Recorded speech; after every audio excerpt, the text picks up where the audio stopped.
chez vous en ce lundi 24 mai, le lendemain de la Pentecôte? Depuis 3 ans, l'Église célèbre la mémoire de la Vierge Marie, Mère de l'Église.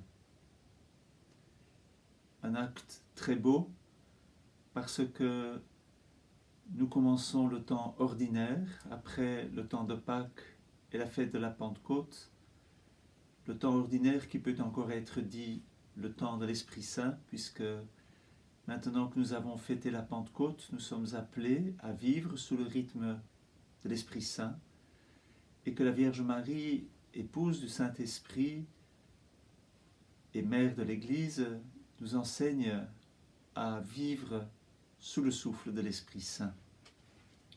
Cette fête ou cette mémoire de la Vierge Marie, mère de l'Église, existe depuis 3 ans, quand le pape François, par un décret, a institué cette mémoire obligatoire pour tous les chrétiens de rite latin. Déjà, le pape Paul VI, je vous lis des éléments du décret. De ce qui précède, on voit clairement le fondement sur lequel le bienheureux pape Paul VI, en concluant le 21 novembre 1964 la 3e session du Concile Vatican II, a déclaré la bienheureuse Vierge Marie, mère de l'Église, c'est-à-dire mère de tout le peuple chrétien, aussi bien des fidèles que les pasteurs, qu'il appelle mère très aimable, et établit que le peuple chrétien tout entier honore toujours et de plus en plus la Mère de Dieu par ce nom très doux.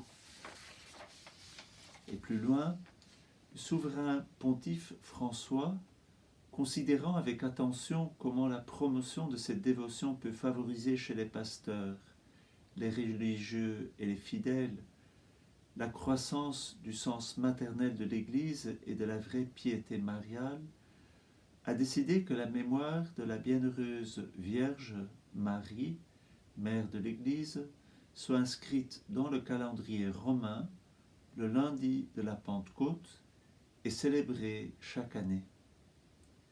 Cette célébration nous aidera à nous rappeler que la vie chrétienne, pour croître, doit être ancrée au mystère de la croix, à l'oblation du Christ dans le banquet eucharistique et à la Vierge offrante, mère du Rédempteur et de tous les rachetés.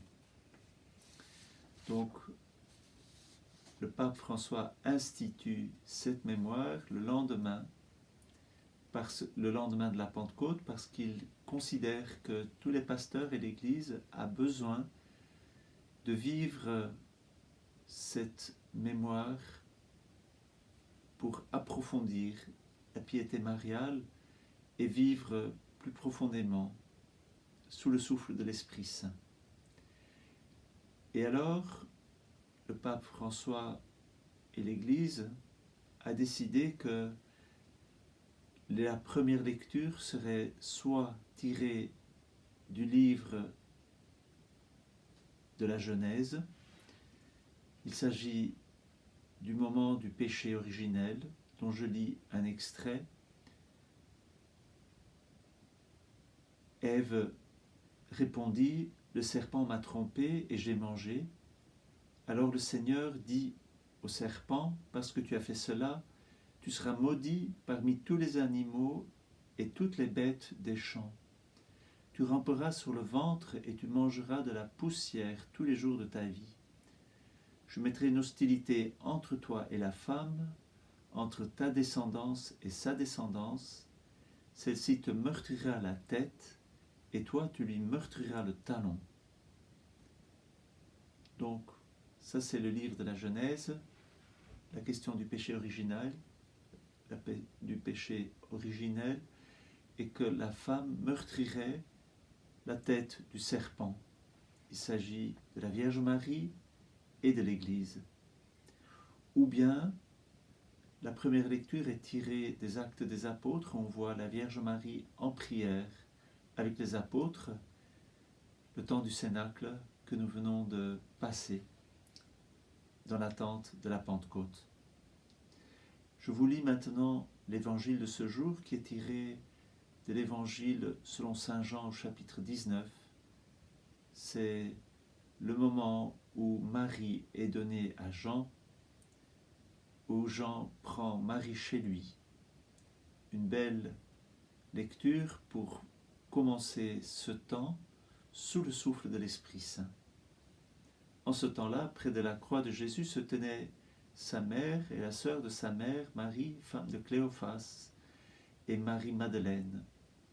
Jésus, voyant sa mère et près d'elle le disciple qu'il aimait, dit à sa mère, « Femme, voici ton fils. » Puis il dit au disciple, « Voici ta mère. » Et à partir de cette heure-là, le disciple l'a pris chez lui. Après cela, sachant que tout désormais était achevé, pour que l'écriture s'accomplisse jusqu'au bout, Jésus dit « J'ai soif ». Il y avait là un récipient plein d'une boisson vinaigrée. On fixa donc une éponge remplie de ce vinaigre à une branche d'hysope, et on l'approcha de sa bouche. Quand il eut pris le vinaigre, Jésus dit « Tout est accompli ». Puis, inclinant la tête, il remit l'esprit. Comme c'était le jour de la préparation, c'est-à-dire le vendredi, il ne fallait pas laisser les corps en croix durant le sabbat, d'autant plus que ce sabbat était le grand jour de la Pâque. Aussi, les Juifs demandèrent à Pilate qu'on enlève les corps après leur avoir brisé les jambes. Les soldats allèrent donc briser les jambes du premier, puis de l'autre homme crucifié avec Jésus. Quand ils arrivèrent à Jésus, voyant qu'il était déjà mort, ils ne lui brisèrent pas les jambes, mais un des soldats, avec sa lance, lui perça le côté, et aussitôt il en sortit du sang et de l'eau. Donc cet évangile où Jean reçoit Marie, Marie reçoit Jean, et où tout le peuple chrétien est invité à accueillir Marie chez lui. Voilà ce que nous recevons le lendemain de la Pentecôte pour être plus profondément mus par le Saint-Esprit comme Marie l'était. Toute l'Église, dont Marie est le modèle, est appelée à vivre de cette profonde union à l'Esprit Saint. C'est Marie qui peut donc nous aider. Et est-ce un hasard que, aussitôt que Jean a pris Marie chez lui, que l'Écriture nous donne la blessure du cœur de Jésus. La blessure du cœur, il en sortit de l'eau et du sang. Comme dit saint Augustin, c'est la source de tous les sacrements et donc la naissance de l'Église. Après la Pentecôte, le temps ordinaire, le temps de l'Esprit Saint, un nouveau début pour l'Église, un nouveau début pour chacun de nous. Et ce début, nous pouvons le vivre avec Marie, Marie qui nous donne de vivre sous le souffle de l'Esprit Saint pour témoigner de l'amour de Dieu pour les hommes. Bonne journée, à demain